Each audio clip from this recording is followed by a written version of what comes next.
My father hoped I would study in Medicine King Valley and master the elegant art of silk thread pulse diagnosis. But the steward escorting me had a terrible sense of direction and somehow led me straight to a pile of corpses at the northern border camp. I tagged along with a grumpy, one-eyed old veteran and never even touched a single strand of silk. All I handled were severed limbs. I learned how to amputate, dissect, and physically set bones. 3 years later, I returned to the capital for the imperial exam. My father was thrilled, assuming I'd return with the refined scent of herbs, walking with grace and elegance. Instead, hidden within my wide sleeves, was a rusty bone-cleaving knife. I walked with a swagger, and my forearms were covered in muscles built from years of applying pressure to stop bleeding. Stroking his beard, my father asked me to demonstrate my finger strength for acupuncture. I looked around, walked up to the bluestone mill in the courtyard, pinched its edge with 2 fingers, let out a shout, and forcefully snapped off a chunk of solid stone. I held up the stone and turned around. Father, with this finger strength, my bone setting will be absolutely steady. His smile froze on his face. He pointed at me, his fingers trembling like leaves in the autumn wind. His eyes rolled back. He coughed up a mouthful of blood and passed out cold on the spot. Even though my father fainted, I still had to attend the royal female doctor exam. This concerned the Lin family's honor. The exam was held in a side hall of the Imperial Hospital. I was surrounded by noble ladies from the capital. Every one of them looked as delicate as a willow. On the mahogany desks in front of them lay exquisite mortars and silver needle kits. Some were slowly brewing beauty tonics, while others elegantly transcribed medical texts. I sat in the corner, a massive black wooden chest at my feet. The chest reeked of strong liquor and a faint smell of embalming fluid. Bored out of my mind, I snapped a willow branch and rapidly practiced surgical knots with it. The old imperial physicians acting as examiners paced around, nodding in approval. Miss Chen's calming tonic is brewed to perfection. Miss Li's handwriting shows the grace of a master. When they stopped in front of me, an old physician frowned. Lin Shui, what is your skill? I thought for a moment. I can cut chests open and saw off legs. The hall fell into an eerie silence for a second. Then, unbridled laughter erupted. Several ladies covered their mouths with their handkerchiefs, laughing hysterically. The way they looked at me was like looking at a madwoman. The old physician's beard twitched with anger. Vulgar. An absolute disgrace to refinement. Just then, with a loud crash, the doors to the side hall were kicked open. Several Jinui guards rushed in carrying a bloody, mangled man. Physician, tell the head physician to get out here. The man leading them was the commander of the Jinui, the emperor's most trusted 9th prince, the cold-faced tyrant, Xiao Jing. Your Highness. What happened here? The old physician's legs turned to jelly. While apprehending a fugitive, my lieutenant was ambushed and fell from the 3rd floor. Save his life, or I'll tear down your imperial hospital today. The old physicians trembled as they approached to look. The injured man's right calf was bent at a horrifying angle. Jagged, pale bone fragments had pierced straight through the flesh. Blood spilled all over the floor. The noble ladies in the hall had never seen such a gruesome sight.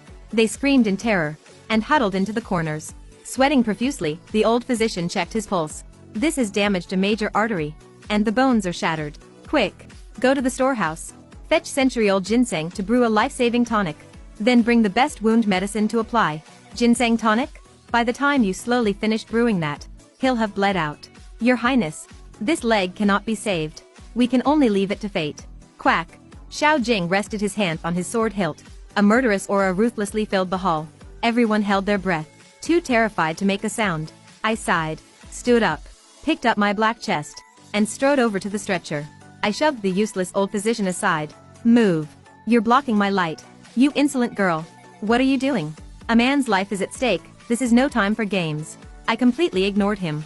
I popped open the wooden chest with a clack, pulled out half a jug of high-proof liquor, forced the injured man's mouth open, and poured some down his throat. The rest of it, I poured directly onto the wound and my gleaming bone cleaver. I turned to the stunned Jinui guards. Hold him down. They didn't move, instinctively looking to Xiao Jing. Xiao Jing narrowed his deep, dark eyes and uttered 2 words. Do it. Several iron-like hands instantly pinned the man down. I raised the knife and brought it down. There were no flashy movements. The blade precisely bypassed the major arteries and scraped away the blackened, necrotic flesh. Swiftly and ruthlessly, the injured man convulsed in pain, letting out a tragic groan. Then, I put down the knife, gripped the broken bone jutting from his flesh with both hands, my gaze sharpening. I yanked my arms with sudden force, with a stomach-churning crack. The twisted, dislocated calf was forcefully snapped back into place by my bare hands. The hall was so quiet you could hear a pin drop. The noble ladies who had mocked me earlier rolled their eyes back, and 3 of them immediately fainted. My expression remained unchanged as I pulled out catgut sutures and a curved needle, threading the needle. My fingers moved in a blur. The gaping, bloody hole was quickly stitched up. Finally, I tied off a beautiful and incredibly secure knot. I stood up and casually wiped the blood from my hand with a cloth. The bones are set, and the bleeding has stopped. 3 months of bed rest. Once the bones heal, he'll be perfectly fine to follow you and hack people again. House call and surgery fees, that will be 50 taels of silver in total. Will your highness pay in cash or put it on a tab? Xiao Jing's gaze locked onto me intensely, moving from my blood-stained fingertips all the way to my calm, even slightly bored, eyes. In his eyes, there was none of his usual disgust and coldness. Instead, a spark of fervent interest ignited. What is your name? Lin Chui. Xiao Jing suddenly smiled. It was a smile the Jinui commander rarely showed, filled with undisguised ambition and a predatory drive. This pack of fools in the Imperial Hospital is not worthy of your blade. Pass on my orders. Lin Chui possesses decisive medical skills and exceptional courage. Effective immediately. She is exempt from the female doctor examination and specially recruited into the Jinui Zhenfu division as my exclusive forensic military doctor. She will report directly to me. The entire hall fell dead silent. The old physician's mouths dropped open, seemingly turned to stone. I raised an eyebrow. I had only wanted an easy post at the Imperial Hospital, but ended up being dragged by this living Yama into the Royal Elite Secret Police Agency. If my father found out about this, he'd probably wake up, only to faint all over again. Carrying my black wooden chest, I walked through the gates of the Zhenfu division. Before I left the house, my father sat on the threshold, crying like a 200-pound toddler. He probably felt my life was completely ruined. A perfectly fine noblewoman, running off to work for a bunch of spies. If word got out, the Lin family's ancestors would roll in their graves. But I didn't care. Compared to sitting in the Imperial Hospital, debating yin, yang, and the 5 elements with old men, I preferred the pure scent of blood here. In the courtyard of the Zhenfu division stood 2 rows of menacing Jinui guards. At the very front was the vice commander, Lei Hu. He looked at me like I was a little white rabbit stumbling into a wolf pack. His eyes were full of contempt and disdain. Miss Lin, His Highness making you a forensic military doctor means he values your talent. But the Zhenfu division doesn't feed useless people, nor do we keep delicate, quack doctors. What are you trying to say? Spit it out. Lei Hu sneered, pointing at the eerie gates of the Imperial prison behind him. There's a crucial Northern D spy in the prison. Half an hour ago, he caught the guards off guard and bit his tongue to commit suicide. Blood is everywhere. He has 1 foot in the grave. Dr. Shin from the Imperial Hospital took a look, said the main artery is severed, and not even a god could save him. Aren't you supposed to be amazing? Go save his life. As long as he's still breathing and can still talk, I, Lei Hu, will detour every time I see you. But if he dies, you and your black wooden chest can pack up and roll out of the Zhenfu division. The surrounding Jinui erupted in a roar of laughter. Biting one's tongue to commit suicide was an almost certain death sentence in ancient times. Aside from the endless bleeding, the sheer suffocation alone could kill a person instantly. They were digging a hole for me, hoping I would back down. I didn't say a word. I simply adjusted the grip on my medical chest, walked past Lei Hu, and headed straight into the cold, damp prison. Inside the cell, the Northern D spy lay on a pile of hay, convulsing all over. Thick black blood kept pouring from his mouth, and his pupils were about to dilate. The 2 Jinui guards on duty were stomping their feet in panic.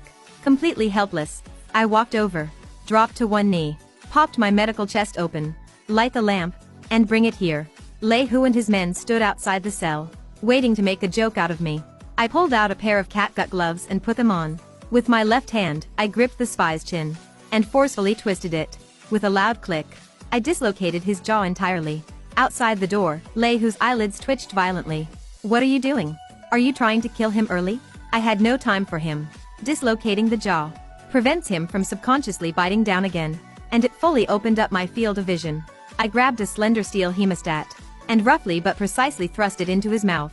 Blood blurred my vision, but relying on muscle memory and sheer anatomical mastery, I gave my wrist a slight twist. The hemostat flawlessly clamped the base of the tongue, right on the ruptured artery. The bleeding stopped instantly. Next, I pulled out a curved needle and catgut. Under the dim candlelight, I began my best work. Suturing. The muscle tissue of the tongue is extremely fragile. But in my hands, the needle seemed to have eyes of its own, weaving back and forth, and tying knots. Without anesthesia. Without any painkillers. The excruciating pain shocked the spy's nerves. His eyes snapped open, and his body began to thrash wildly. The two guards beside him couldn't hold him down. I frowned, raised my right hand, and smacked him hard on the back of his head. Stop moving. If I stitch this crooked, I'll sew your mouth completely shut. You can eat through your nose for the rest of your life. The spy was slapped utterly senseless. Miraculously, he stopped struggling. He lay stiffly on the ground, letting me do as I pleased. After an incense stick's time, I snipped the last catgut thread, and casually popped his jaw back into place. I stood up, took off my gloves, and tossed them into the copper basin. Bleeding stopped. Life saved. I sewed up half his tongue. When he talks from now on, he might have a bit of a lisp, but it won't affect your torture and interrogation. I turned around, looking at the dumbfounded Lei Hu outside the cell. Vice Commander Lei, when you see me, remember to take a detour. Lei Hu's mouth was wide open enough to fit a duck egg. He looked at the ground, at the spy who, though barely alive, was indeed still breathing. Then he looked at me. The expression on his face was priceless. The surrounding guards looked at me completely differently now. If on the first day, they thought I just had brute strength, now they looked at me like a living Yama who possessed dark magic. I didn't know when, but Xiao Jing was standing at the back of the crowd. He looked at me, the smile in his eyes deepening. What a woman, Lin Chui. He stepped forward, kicking Lei Hu out of his way. From today on, the East Courtyard is yours. Your rules are the Jinfu Division's rules. I had established my footing in the Jinfu Division. The moniker Yama Lin was even more effective than Xiao Jing's blade. When the guards got injured, they would rather tough it out than dare to come to me easily, because finding me meant experiencing the ultimate thrill of getting stitches without anesthesia. I thought I could finally and quietly focus on my surgical medicine. Until one day, half a month later, the Jinfu Division's doors were shoved open. A young eunuch from the palace stumbled and crawled his way in. Ninth Prince. Terrible news. Something awful has happened. The Empress Dowager has fallen gravely ill. She's rolling on the floor in agony. Head physician Shin from the Imperial Hospital claims it's because the calming tonic prescribed by Deputy Lin conflicted, causing evil energy to invade her body. His Majesty is furious. He ordered Deputy Lin thrown into the death row prison, and to execute all 9 generations of the Lin family. My hand, wiping my bone cleaver, stopped abruptly. Execute 9 generations? Doesn't that mean chopping my head off too? Xiao Jing's eyes instantly turned ice cold. He turned to look at me. I didn't panic. I methodically put the knife back in the black chest. I stood up. Your Highness, I'd like to request a leave of absence. Xiao Jing looked at the chest. In my hands that reeked of blood. He raised an eyebrow. To where? To the Imperial Palace. To save a life, and to teach those quacks what true resurrection looks like. Xiao Jing laughed. He drew his blade from his waist. Jinyui on official business. Idlers, stand clear. I'll accompany you to the palace to cut someone open. Outside the Palace of Compassion and Tranquility, the rain was pouring down, but compared to the raging storm outside, the atmosphere inside was so heavy it was suffocating. Carrying my black chest, I followed behind Xiao Jing, stepping over the high threshold. The heavy scent of agarwood couldn't mask the faint smell of decay lingering in the air.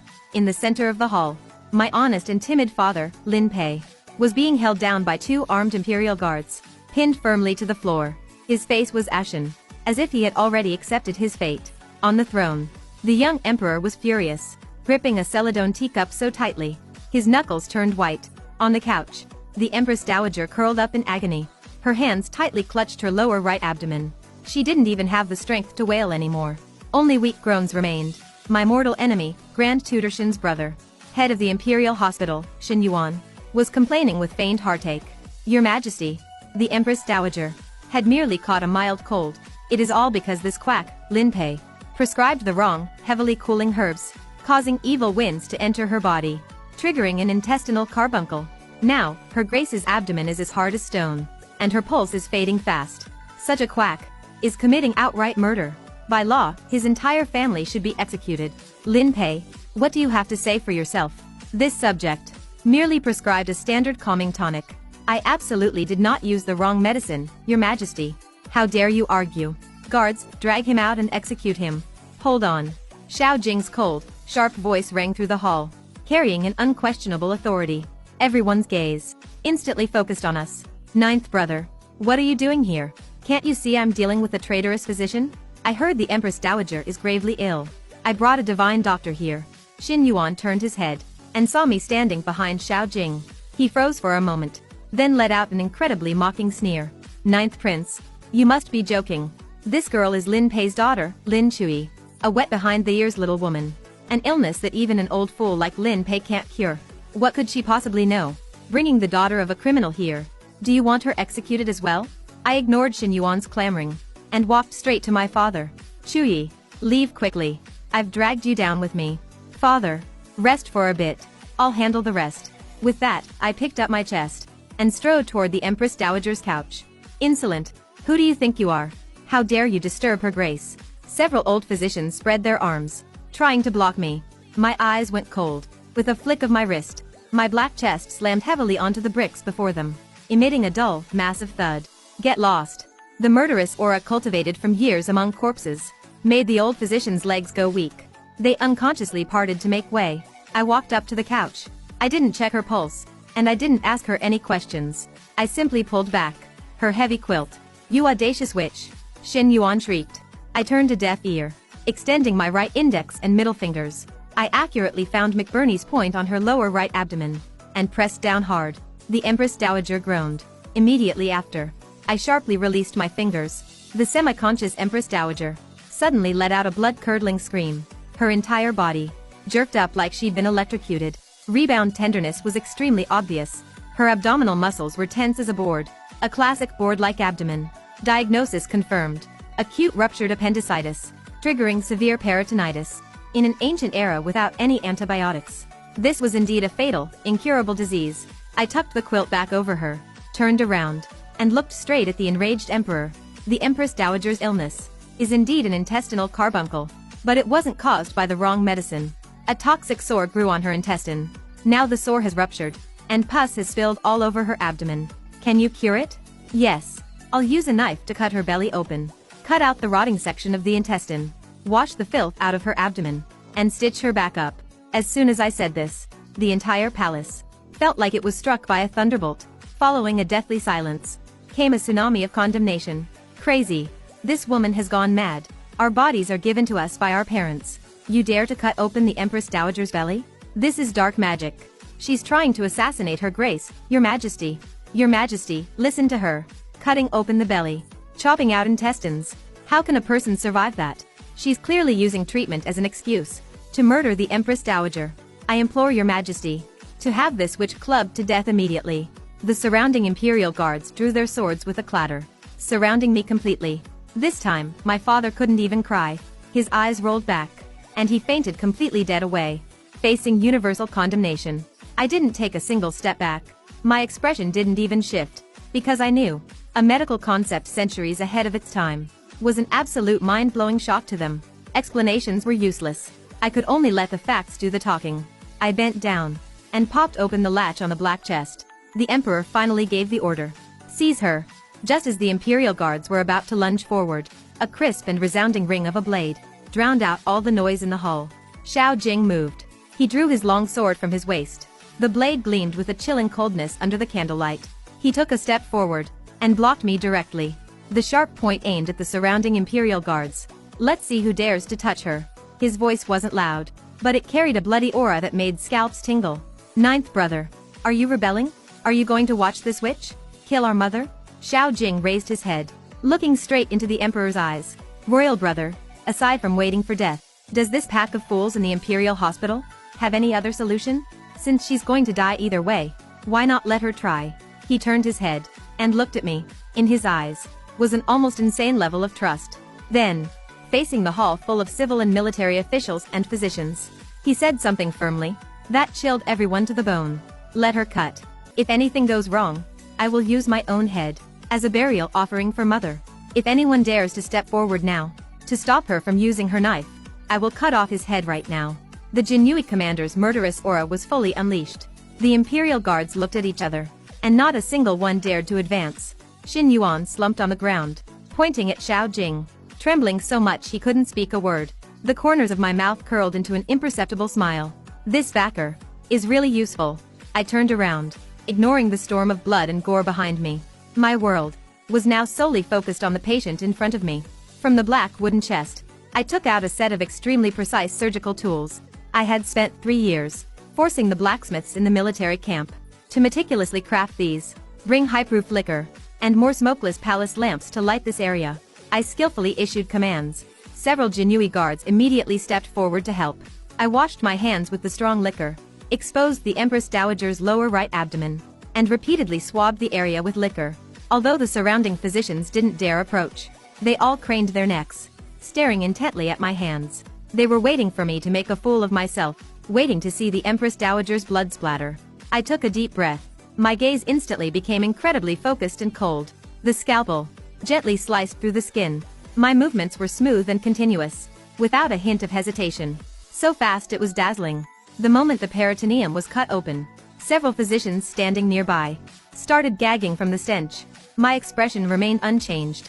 While operating scissors, I calmly called out the names of the instruments.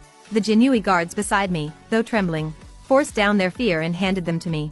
The necrotic flesh was excised directly. Then came the long and meticulous peritoneal lavage, until the warm water flowing out turned clear. Finally, suturing, threading the needle. My suturing speed was incredibly fast. It was like embroidering an exquisite piece of art. When the last catgut thread was snipped, I let out a long sigh of relief. I straightened up and took off my gloves, all stitched up. I turned my head and looked at the dumbfounded emperor and the physicians who looked like they'd seen a ghost. The Empress Dowager's life is saved. In 2 hours, she will wake up. I pointed at the blackened appendix in the copper basin and sneered at Xin Yuan, who was slumped on the ground. Dr. Shen, look closely. This is a toxic sore, not a wind cold. In my eyes, your medical skills aren't even worthy of carrying my shoes. The water clock in the side hall of the Palace of Compassion and Tranquility dripped steadily. After the surgery, the emperor ordered me confined to the side hall until the Empress Dowager woke up. No one was allowed to leave. I sat on that yellow rosewood chair and unhurriedly used a clean white cloth to wipe my bone cleaver and cranial saw. Xiao Jing stood right beside me. His arms were crossed, his eyes closed in rest, but that long sword remained firmly in his grasp. If anyone dared to come within 3 steps of me, that blade would undeniably be drawn without hesitation. On the other side of the hall, head physician Xin Yuan was whispering with several of his trusted physicians. On their faces, schadenfreude and impatience intertwined. Absurd. It's the biggest joke in the world. Xin Yuan lowered his voice, but I could still hear him. Since ancient times, anyone with their belly cut open is certain to die. That which actually dared to reach into the Empress Dowager's belly to cut flesh in less than 2 hours, her grace will surely pass away. When that happens, not only that old fool Lin Pei, but even this arrogant little brat will suffer a death of 1,000 cuts. I tuned them out and continued wiping my knife. Xiao Jing suddenly opened his eyes and looked down at me. Are you not afraid? Afraid of what? Afraid my catgut knots aren't secure enough? Rest assured, Your Highness, my stitches are finer than those of the best embroiderer in the capital. The corners of Xiao Jing's mouth curled up slightly, letting out a very soft chuckle. I'm asking you, are you afraid of death? If I die, who will sew up the tongues of your brothers? I placed the knife back into the black chest, my tone calm. Just then, rapid footsteps echoed from the inner hall. The Empress Dowager's personal maid came stumbling out, her face covered in tears. Seeing this, Xin Yuan's eyes lit up instantly. He immediately stood up. He didn't even bother to fake his grief anymore. He strode forward to meet her. Is her grace gone? Guards, arrest this witch who murdered the Empress Dowager. Death by 1,000 cuts. To appease the world, just as the guards were about to move, Xiao Jing's blade slid half an inch from its scabbard with a zing. The cold light was intimidating. The headmaid, however, looked at Xin Yuan like he was crazy. She shoved him away violently. Your Majesty, wonderful news. Her Grace has awakened. Her Grace said she's thirsty. She wants a bowl of warm millet porridge. The entire Palace of Compassion and Tranquility fell dead silent in an instant. The Emperor suddenly stood up from his chair. What did you say? Mother woke up? Yes. Her Grace is awake. And her complexion is much better. She kept saying her stomach doesn't hurt as much. The Emperor rushed into the inner hall like a gust of wind. I picked up my medical chest and followed leisurely. Xiao Jing followed closely behind. As for Xin Yuan, he froze completely on the spot, like a rooster being choked by the neck. His mouth hung open, unable to make a sound. No, Impossible. Her belly was cut open. How could she possibly be alive? In the inner hall, the Empress Dowager was leaning against soft cushions, although her face was still pale, and her wound still ached faintly. The agonizing pain that had her rolling on the floor, that deathly pallor of a final struggle, were completely gone. She even had the strength to hold a small bowl of warm millet porridge and eat it slowly. The Emperor knelt by the bed, holding her hand, his eyes red. "Mother, how do you feel?" The Empress Dowager smiled weakly. "My stomach feels like a toxic tumor has been dug out. It's suddenly so much lighter. Just now. Who saved me?" The Emperor immediately turned his head and pointed at me. His eyes no longer held any murderous intent, replaced by undisguised shock and ecstasy. "Mother, it is Deputy Lin's daughter, Lin Chui. She used an extraordinary method. The Lin girl is truly brave. This old life of mine was snatched back from Yama by you." "Impossible. Absolutely impossible." He stumbled and crawled to the bed. "Your Majesty, Your Grace, this must be terminal lucidity. This witch must have used some dark magic to forcefully sustain her Grace's last breath. Her Grace's belly was cut open. Her vital energy is completely depleted. How could she possibly drink porridge? I implore Your Majesty to execute this witch immediately." I looked at Xin Yuan, who was going crazy, and sighed. These ancient old pedants. They never give up until the bitter end. I walked to the bed and looked down at him. "Head Physician Shen, speaking of depleted vital energy, I'd like to ask you a question." I turned around, and from the incense burner nearby, pinched a bit of unburnt incense ash, held it to my nose and sniffed. My eyes instantly turned bone-chillingly cold. "In the Palace of Compassion and Tranquility, the calming incense you personally formulated is constantly burning, right?" Xin Yuan froze for a moment, his eyes darting evasively. "Yes. So what if it is? This incense uses the most precious agarwood and calming flowers, specially formulated to help her Grace relax and sleep." I sneered, and viciously threw the pinch of ash into Xin Yuan's face. "If I'm not mistaken, this incense is laced with large amounts of cinnabar and lead powder. Smelling it for a short time indeed boosts one's spirit, creating the illusion of calmness, but inhaling it over years and months causes heavy metal poisoning, which weakens her Grace's spleen and stomach. Intestinal blockage. That is the true culprit behind the intestinal carbuncle. You keep claiming my father prescribed the wrong medicine, when in fact, you used this slow-acting poison to hollow out her Grace's body bit by bit." "Xin Yuan, are you a quack doctor? Or an assassin?" As soon as these words were spoken, it was as if a glacial wind swept through the hall. The Emperor's face instantly turned as dark as thunder.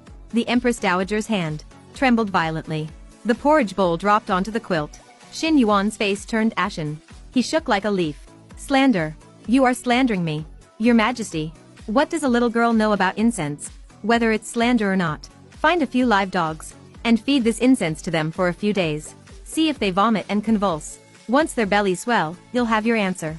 Xiao Jing sneered coldly, without needing the Emperor's order. He kicked Xin Yuan right in the chest, sending the arrogant head physician flying and coughing up blood. He was kicked 10 feet away. "Guards, take Xin Yuan and all involved imperial physicians and throw them into the Zhenfu Division's prison. I will interrogate them personally. Let's see who gave him the audacity to conspire against the Empress Dowager." Several Jinui guards rushed in and dragged Xin Yuan out like a dead dog. As he was taken away, Xin Yuan didn't even have the strength to beg for mercy, because he knew, once inside the Jinui prison, especially being interrogated by Xiao Jing himself, even death would be a luxury. The hall finally quieted down. A faint groan came from the corner. My poor father finally woke up from his faint. He opened his eyes in confusion. He looked at me standing there, safe and sound. Then he looked at the Empress Dowager, who was holding a bowl of porridge, looking kind. "What's going on? Am I in the underworld? Chui, why are you down here too?" I walked over and pulled him up from the ground.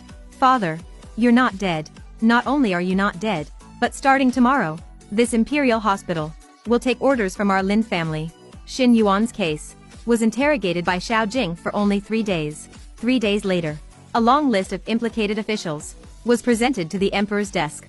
Besides slowly poisoning the Empress Dowager with heavy metals, Xin Yuan also used his position as head physician to amass a massive fortune. He even secretly controlled the capital's medicine market. Punished for multiple crimes, the Xin family was raided and exiled. As for my father, Lin Pei, not only was he reinstated, he was bestowed the title of Grand Master by the Emperor, and took over as the head of the Imperial Hospital. The old man was smiling even in his sleep. His strides when walking were wider than before. But I didn't return to the Imperial Hospital. On the day the Empress Dowager fully recovered, the Emperor marked off a massive estate at the foot of the Imperial City. With a stroke of his golden pen, he named it the Surgical Emergency Department. This was the first time in the history of the Great Zhou dynasty an official institution fully detached from traditional medicine was established to handle acute surgical conditions, like sword wounds, fractures, and intestinal carbuncles. And I, Lin Chui, became the Great Zhou's first fifth-rank female department head. In the second month after the emergency department was established, the Great Zhou celebrated the annual emperor's birthday. The capital was decorated with lanterns and banners. Envoys from all nations came to pay their respects. Among them was the Northern D delegation, who had been eyeing our borders covetously. At the state banquet for the emperor's birthday, the atmosphere was originally peaceful, until the Northern D envoy had his men carry a heavy black wooden coffin, swaggering right into the Hall of Supreme Harmony. The music in the hall stopped abruptly.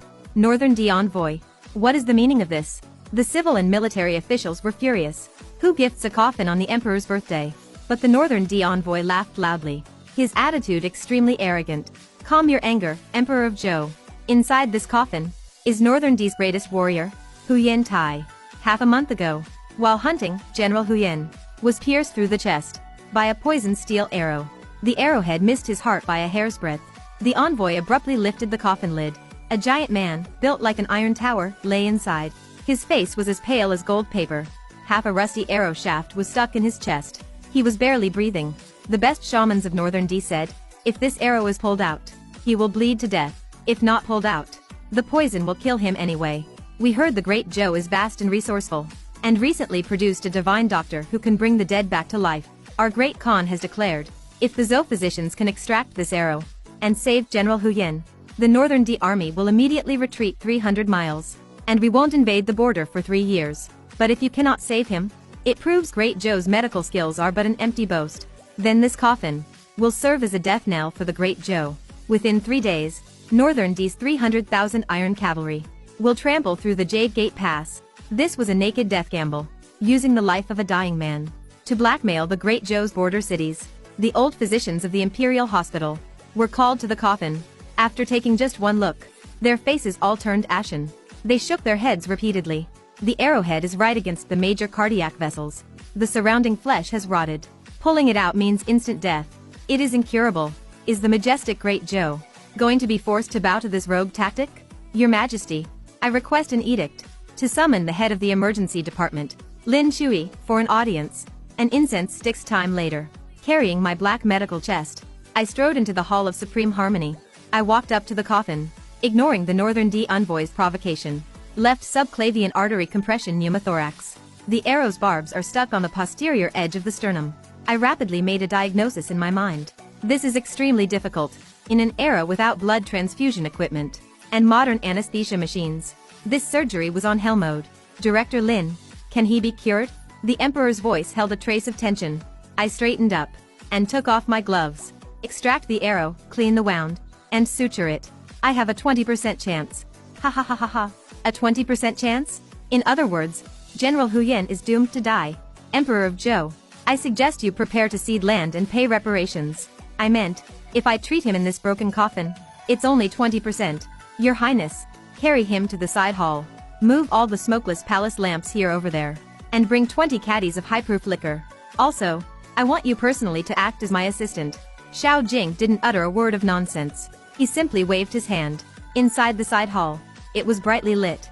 The temperature was baked extremely high by charcoal fires. All irrelevant personnel were driven out. It was just me, Xiao Jing, and the Northern D envoy staring fiercely at the door. If the general dies in your hands, Northern D's scimitars will. Shut up. If you dare make a sound and disturb me, also your mouth shut first. The envoy was stunned by the murderous aura in my eyes, and actually shut his mouth. I took a deep breath, and opened the black medical chest. My most precise set of scalpels, hemostats, and a rib spreader were lined up. Xiao Jing, hold his shoulders down. No matter what happens in a moment, you must not let him move an inch. Xiao Jing nodded. His hands clamped down on the giant's shoulders like iron pincers. I picked up the scalpel and sliced open the rotting flesh on his chest, enlarging the wound. Black blood instantly surged out. I blindly grabbed 2 hemostats. Without the aid of X-rays, relying purely on muscle memory and feel. I probed into the bloody chest cavity, and precisely clamped the vessels above and below the arrowhead. Getting ready to pull the arrow. Fine beads of sweat broke out on my forehead. Xiao Jing reached out one hand, and used a clean handkerchief, to extremely gently wipe the sweat from my forehead. Don't be afraid. I am here. My gaze focused. My right hand gripped the tail of the broken arrow. My left hand protected the surrounding blood vessels. My wrist suddenly exerted force. The barbed arrowhead was forcefully yanked out. Even though clamped by hemostats, the accumulated blood still sprayed out like a fountain, splattering directly onto me and Xiao Jing. Hu Yantai let out an inhuman roar. His body convulsed violently. Hold him down. The veins bulged on Xiao Jing's arms. He pressed the giant down firmly. My hands were quick and steady. The curved needle in my hand moved like a fluttering butterfly. Every movement was a race against the Grim Reaper. As time ticked by, when the final catgut thread was securely knotted, I snipped the thread. Due to extreme mental tension, I almost collapsed from exhaustion. Xiao Jing was quick to react. He grabbed me by the waist, pulling me into his broad embrace. I was panting heavily, looking at Hu Yantai, whose breathing was gradually steadying on the bed. I turned to look at the door. The Northern D envoy was utterly dumbfounded. I pulled off my blood-soaked gloves. The arrow is out. The poison is cleared. The man is not dead. Go back and tell your great Khan. The cities of the Great Zhou. You won't take a single inch of them. The borders of the Great Zhou. You'd best withdraw from them completely. Otherwise, the next time this blade cuts open, it won't be a chest to save a life, but your throats. He looked at me, covered in blood, standing tall and proud, as if he saw a true god, and Xiao Jing, standing behind me. The way he looked at me was no longer just appreciation and admiration. It was a kind of camaraderie for a brother in arms fighting side by side, and toward the Great Zhou's nation-protecting blade, an ultimate fanaticism and submission. By the time Hu Yantai woke up, it was already dawn the next day. This greatest warrior of Northern D touched his chest, wrapped in thick bandages, and looked at the poisoned arrow beside the bed, still bearing bits of flesh. His eyes were filled with lingering fear of death, as well as deep awe towards me. The Northern D envoy didn't dare say a single word. He led his men away from the capital in disgrace. Before leaving, they signed a state credential. The Northern D army would retreat 300 miles, and absolutely not invade for 10 years. The emperor was immensely pleased. In the Hall of Supreme Harmony, in front of all the civil and military officials, he laughed loudly. What a woman, Lin Chuyi. What a nation-protecting divine blade of the Great Zhou. Pass down my edict. The Surgical Emergency Department is officially established. Lin Chuyi is promoted to head director of the 3rd rank. Bestow upon her an imperial gold medallion. Not only will she manage acute cases of the capital's nobles, but she will also oversee the field medics of all Great Zhou's armies.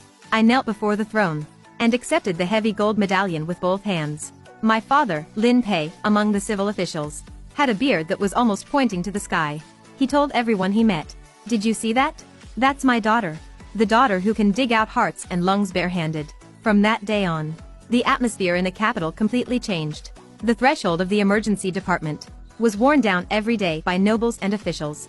At first, everyone still feared me, feared my reputation for cutting people open. But when the son of the Minister of War, who had broken his leg, was put in a cast by me, and was able to walk with crutches after half a month, and when the Vice Minister of Rights had his throat pierced by a fishbone, and I used forceps to forcefully pull it out and save his life, the nobles realized praying to immortals and asking for medicine was useless. The knife in Director Lin's hand was the real life-saving talisman. I was busy off my feet every day, but in my exclusive VIP consultation room, there was one person who came even more frequently than the most critically ill patients. Director Lin. I didn't even look up. I continued looking down, sterilizing my scalpels in strong liquor. 9th Prince. What have you broken today? Xiao Jing swaggered in, and naturally sat down in the chair opposite me. The dignified commander of the Jinhui, the terrifying living Yama, now rolled up his sleeve with extreme grievance. While practicing my swordsmanship, I accidentally scratched myself. It's bleeding. It hurts a lot. I rolled my eyes, leaned over to take a look. A scratch about half an inch long. Even the traces of blood had completely coagulated. The red mark was almost gone. Xiao Jing, if you had come even half an hour later, this wound would have healed itself. It wouldn't even leave a scar. Is that so? But I felt that. Only if Director Lin personally bandages it. Will it not be infected by evil energy?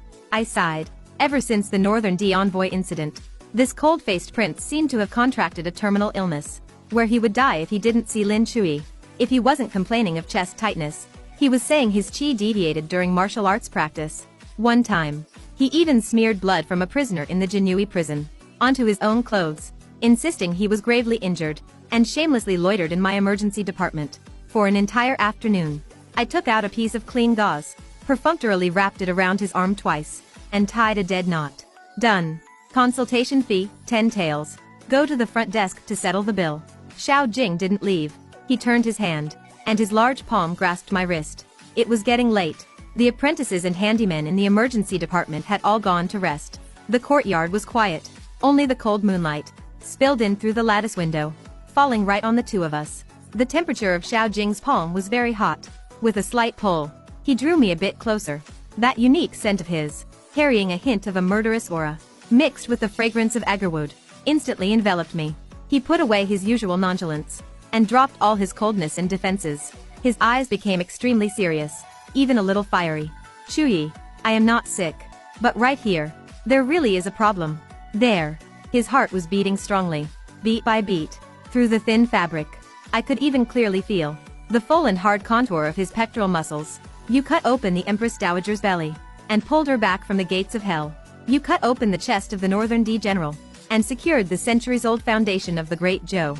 But Chuyi, when did you cut open my heart too? I froze. I, Lin Chuyi, have wielded a scalpel for 3 years and seen countless fresh, beating hearts. But at this moment, my own heartbeat was completely out of control, matching his rhythm. His gaze was too deep as a pool that could drown a person. Any other noble lady would probably be blushing right now, delicately falling into his embrace. But I am a military doctor who crawled out from piles of corpses. I took a deep breath. My fingers subconsciously pinched hard on his solid pectoral muscles. I even pressed down a couple of times, testing the elasticity. Xiao Jing's body stiffened abruptly. I looked up and looked at him extremely seriously. Your Highness, you've indeed trained your pectoral muscles well. The muscle texture is extremely tight. If one day you suffer a penetrating wound here, the feel of suturing it must be excellent. The air in that instant seemed to solidify completely. The corner of Xiao Jing's eye twitched violently twice. A chill ran from his spine straight to his forehead. He looked at my face, filled with a thirst for knowledge and medical fanaticism. He didn't know whether to laugh or cry. Lin Chui, don't even think about it. My life must be kept to protect you for a lifetime.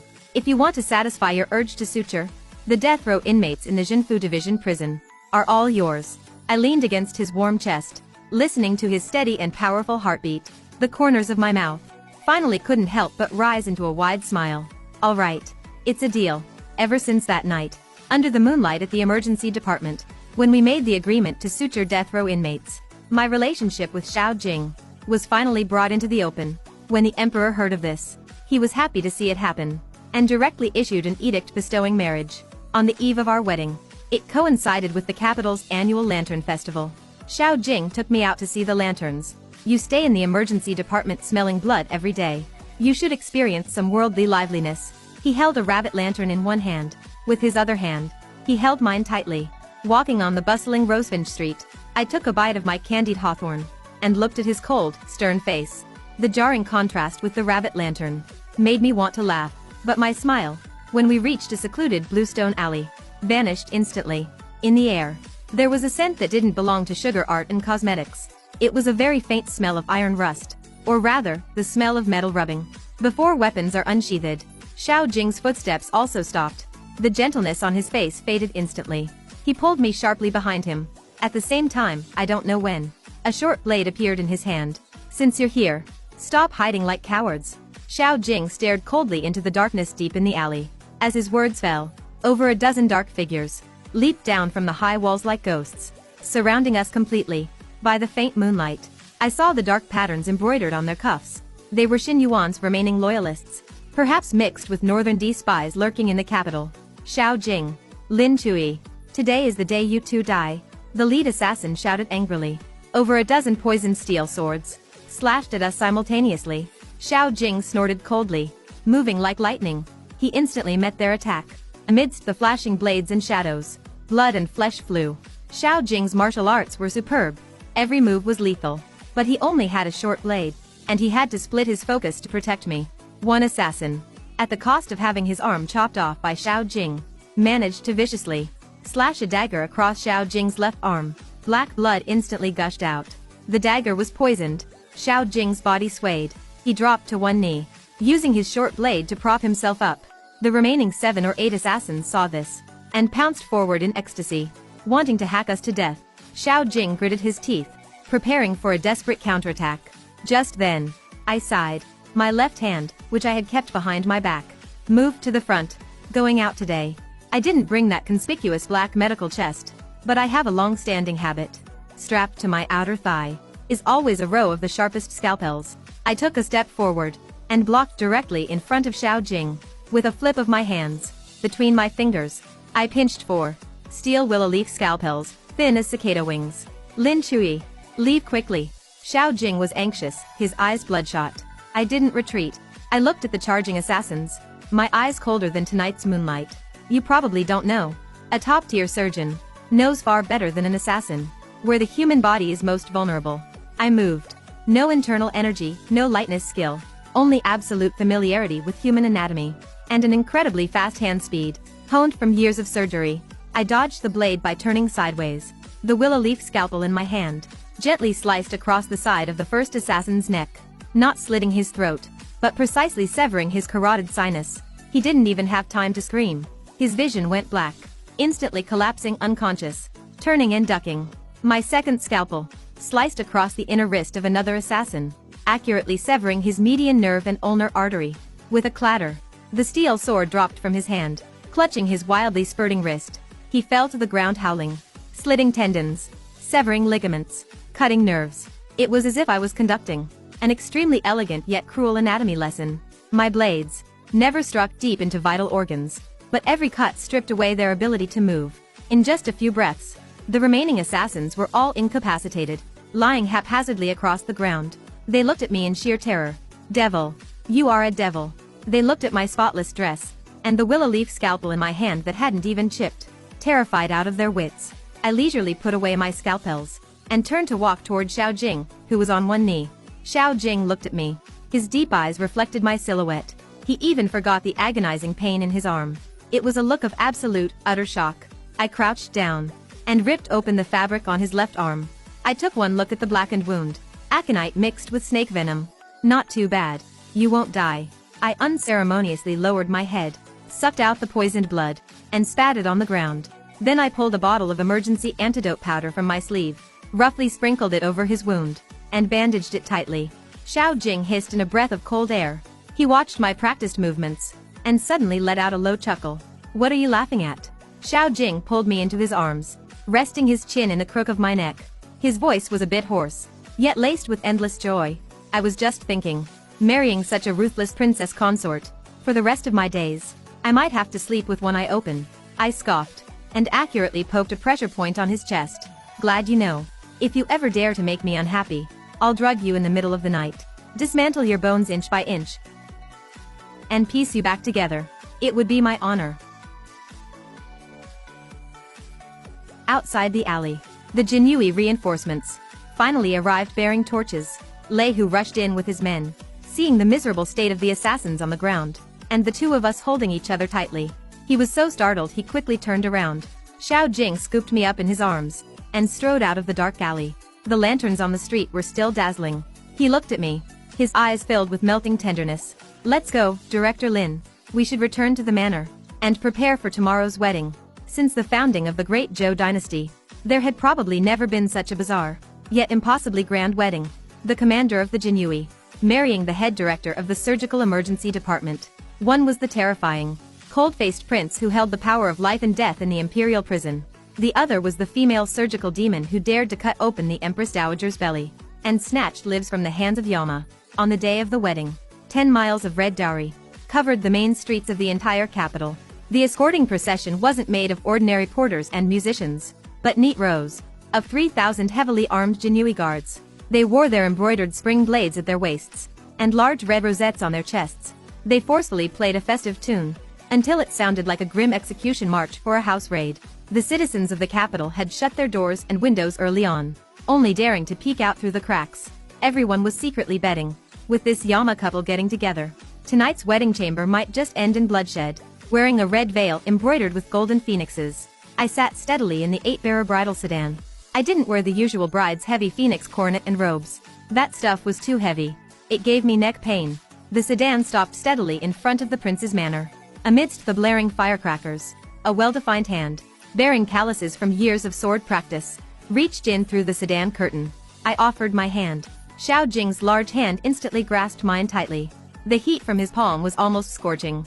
Bowing to heaven and earth, bowing to the parents. My father, Lin Pei, sat in the seat of honor, crying like a leaking teapot, not just because he couldn't bear to part with me, but out of an extreme pride of surviving a calamity. Thinking back to the beginning, he thought sending me to learn silk thread pulse diagnosis would get me a cushy job at the Imperial Hospital.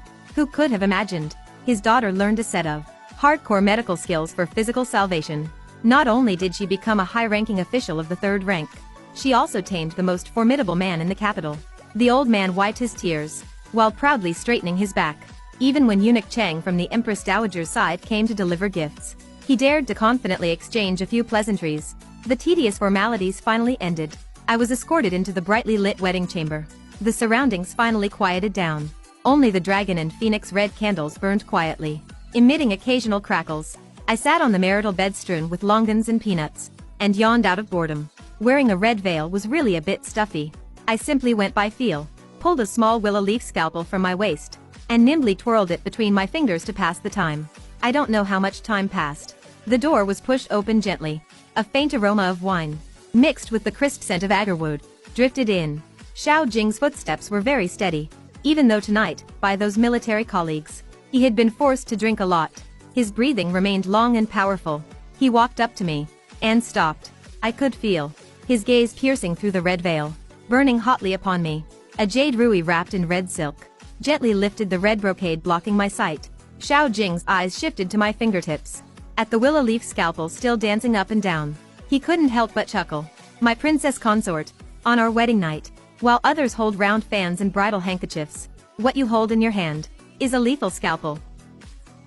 Is your highness afraid? It's too late to call off the wedding now. This blade of mine seals the throat at the sight of blood. If you ever dare to keep any concubines or mistresses outside, I guarantee, not only will I carve you into 108 pieces, I'll also sew you up flawlessly with catgut, so that the coroners at the Supreme Court won't even find the cause of death. He took a step forward, and leaned down without any defense, resting his hands on either side of me. I am not afraid. He tilted his head slightly, his warm breath brushing against my ear, carrying a slightly tipsy intoxication, and undisguised seduction. However, a moment of the spring night is worth 1,000 gold pieces. Princess, rather than playing with that cold blade here, why don't you cut something else? I followed his gaze, and saw a plate set on the table, filled with fruits symbolizing early birth of a noble son. A glint of mischief flashed in my eyes. I pushed him away, walked up to the table, and the scalpel in my hand moved like a fluttering butterfly.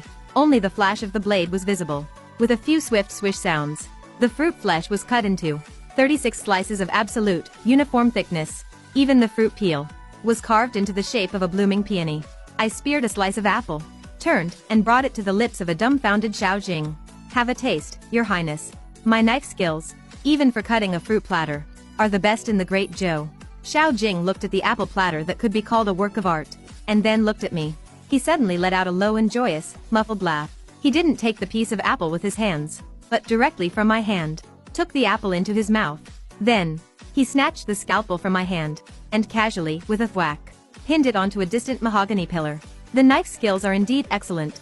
The fire in his eyes was instantly ignited. He scooped me up in his arms. But now, it's time for me to test the princess's other skills. The red gauze curtains slowly fell, concealing the room full of spring romance. The red candles burned all night, illuminating this most terrifying, yet most enviable corner of the Great Zhou dynasty. Years later, the borders of the Great Zhou were as stable as Mount Tai. The northern D people would detour upon hearing Xiao Jing's name. And in the capital, the emergency department had tripled in size. I even opened the first medical academy, dedicated to teaching surgical medicine to both male and female apprentices. The common people gradually discovered the Yama couple wasn't actually as terrifying as the legends said, although the Jinui commander was still cold and ruthless. As long as Director Lin of the emergency department let out a cough, this living Yama would immediately drop his cases. and bring over a nourishing soup he brewed himself. In this world woven with political intrigue and flashing blades, I held my scalpel and severed the chains of Yama. And he, gripping his embroidered spring blade, cleared all the obstacles in the world for me. We are each other's sharpest blade, and each other's sturdiest scabbard.